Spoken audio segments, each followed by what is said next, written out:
سلام تعنا هبلنا كمل لهم كبراتن كبرانن ازي رارا ميديا ايم تفتاو ميدياهم رارام زينان تنتانوش تعدن وطأن باستفلالي قرصن تحستون جمير لهم لمود مكتتالكم اندقفاتكم اي فلينا نبل رارا ميديا طبب يمرح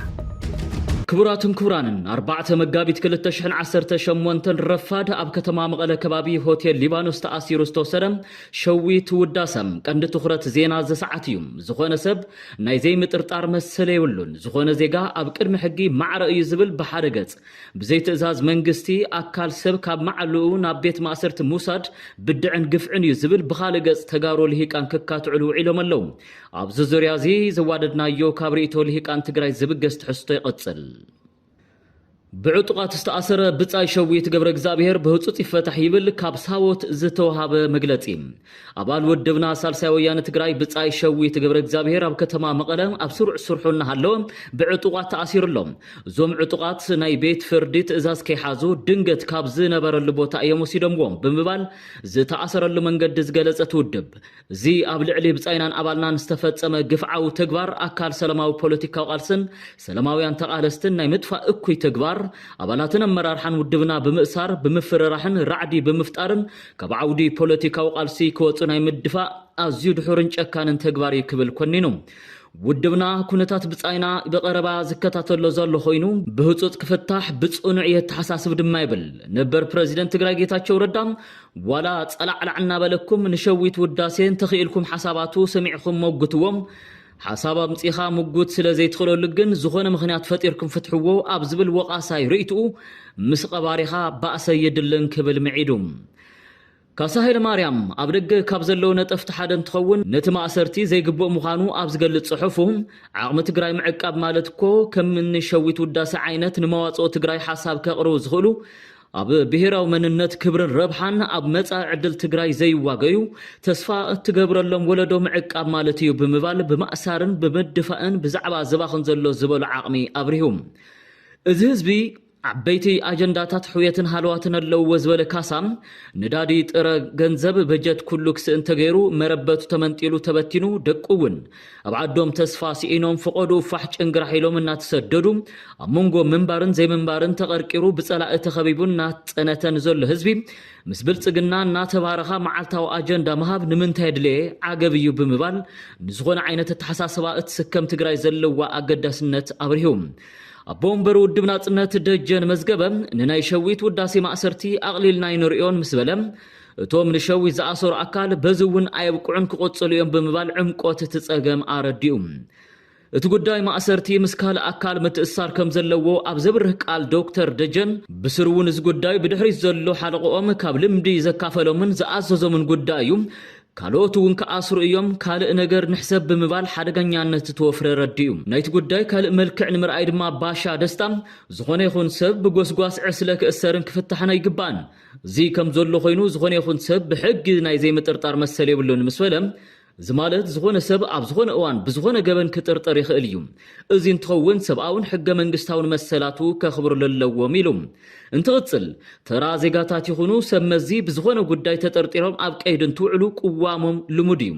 ሆይሎ ዘእስሮን ዘፍትሖን ሰብ የለን እቲ ብቀንዲ ዘውዕለ ናይ ሕጊ ኣካል ጡርጡራት ዝተጠርጠርሉ ጉዳይ ረዲኡን መሰለ ተሓሕዛ ተጠርጠር ተሓልዩን ብሕጊ ክዳነዩ ኣብ ሰዓቱ ናብ ቤት ፍርዲ ከቕረብ ግን ግቡእ ኣለዎ ብምባል ሓሳብ ገሊጹ ጉዳይ ሕጊ ወይ መገባእያ ምስተጀመረ ኣብ ከይዲ ተፈጻጽም ሕጊ ሰሙያን እቲ ኣካል ማሕበረሰብን ዘይልክዕ ዝብልዎም ጉዳያት ወይ እውን ጥሕሰት ሕገ መንግስታዊ መሰላት ይፍጽመለውን ተኣሚኑሎም ብዝተፈላለዩ መንገድታት ተቃውሞታቶም ምግላጽን ስለ ፍትሒ ምጉስጓስን ይኽእሉ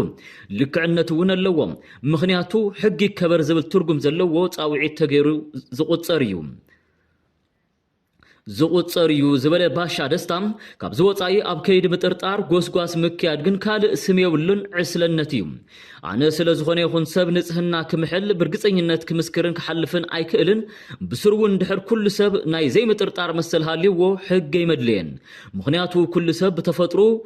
ንጹህ ይኸውን ስለ ዘሎ እዩ በለ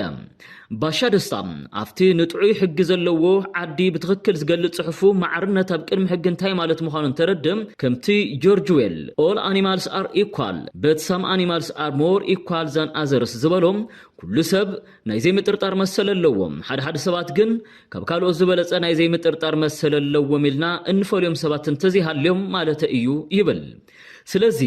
ማንም ሰብ ናይ ዘይምጥርጣር መሰል ይብሉን ግቡእ ተሓሓዛ ሕጊ ክግበረሉን ኣብ ክልል ሕጊ ዝተቐመጠ ናይ ግዜ ገደብ ናብ ቤት ፍርዲ ክቐርብን ግን መሰል ኣለዎም ካብ ዝወጻኢ ሕጊ ጎሲኻ ብጎስጓስ ሰብ ክትኣስርን ክትፍትሕን ዕስለነት እዩ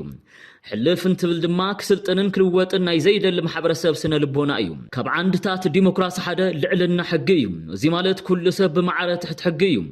ብልዕልና ሕጊና ኣመንቲ ኮይና ዲሞክራሲ ማለት ሚዛን መሰልን ግቡእን ሓሊኻ ዝግበር ስልጡን ኣካላውን ሓሳባውን ምንቅስቓስ ደቂ ሰባት እዩ ብምባል ሓሳቡ ገሊጹ ትግራዋይ ዓለም ለኸ ምሁር ፕሮፌሰር መሓሪ ታደለ ማሩ ማእሰርቲ ሸዊት ውዳሴ ኣብ ዩኒቨርሲቲ መቐለ መምህርን ተንታንን ሰብኣዊ ሓገዝ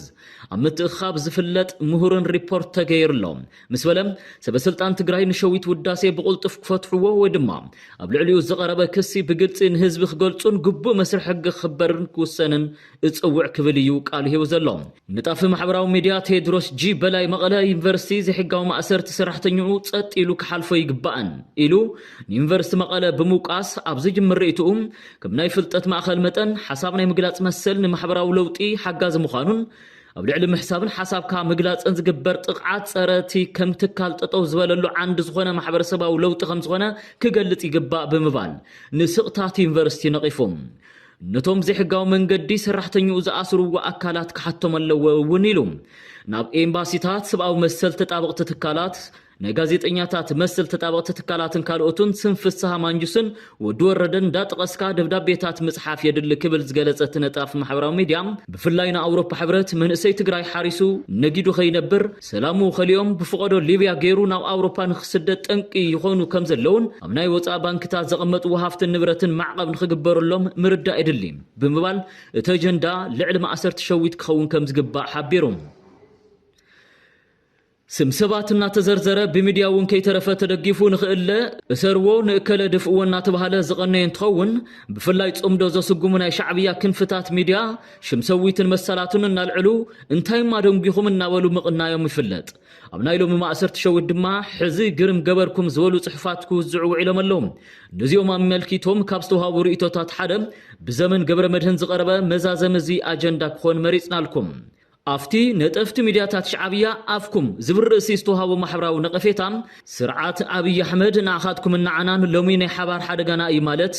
ንሕና ምሳኻትኩም ናይ ሓባር ዕላማ ኣለና ማለት ኣይኮነን ይብል እሞ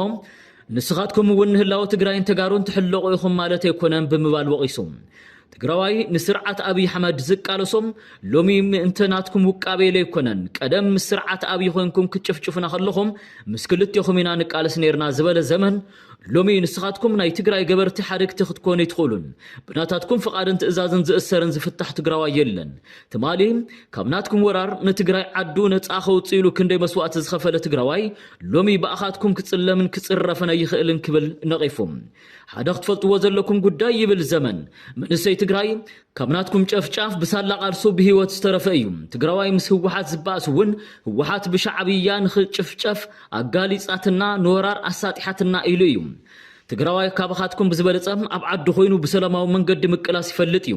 ተጋሩውን ከማና ይተኣሰሩ ከማና ይተዓፈኑ ኣይትበሉ ኣርዑት መግዛእቲ ዘቕሰሎ ማእገርኩም እናሓኸኩም ንስኻትኩም እውን ከማና ማእገርኩም ቅሰሎ ይትበሉና ክብል ጉዳይ ትግራይ ካብ በዓል ሸዊት ንላዕሊ ኣገዲስዎን ተመልኪትዎን ክፍትፍት ንዝውዕል ክንፊ ሚድያ ሻዕብያ ነቒፉ ብዜና ቤት ፍርዲ መፀውዒ ከም ዝተኣሰረ ዝንገረሉ ዘሎ ሸዊት ውዳሰም ኣብ ውሽጢ 48 ሰዓታት ናብ ቤት ፍርዲ ክቐርብ ትፅቢት ይግበር ሰላም